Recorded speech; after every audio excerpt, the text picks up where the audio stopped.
क़िरात इसका नाम है कि तमाम हुरूफ मखारिज से अदा किए जाएं, कि हर हरफ दूसरे हरफ से मुमताज़ हो जाए। आहिस्ता पढ़ने में ये ज़रूरी है।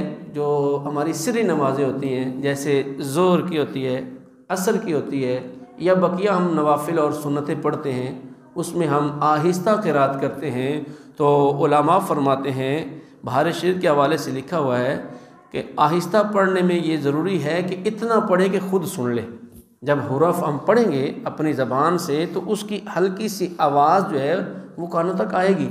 और अगर आवाज़ नहीं आ रही, कहते जी नमाज ऐसे दिल च पढ़ने यहाँ पे, तो नमाज दिल में नहीं होती भाई। नमाज के अज़कार ज़बान पर होते हैं, ठीक है, दिल में नहीं। ज़बान से पढ़ना ये ज़रूरी है। और अगर किसी ने नमाज में क़िरात ही नहीं की, अगरचे वो पढ़ रहा है 17 रकते उसने ईशा की पढ़ी, लेकिन उसमें एक रकत में भी उसने मतलब कि वो क़िरात नहीं की, यानी कि इस तरह नहीं पढ़ा कि उसके होंठ हिले, ज़बान हिली और हुरूफ मखारिज से अदा न हुए, तो उसकी नमाज ही नहीं होगी।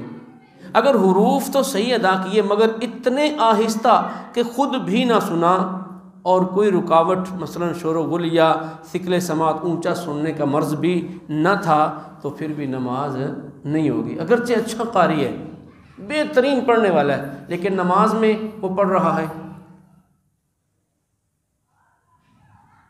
अब उसको पता ही नहीं, बस होंठ हिल रहे हैं उसके, लेकिन उसकी वो मखारज जब अदा करते हैं ना तो हल्की सी आवाज़ निकलना ज़रूरी है।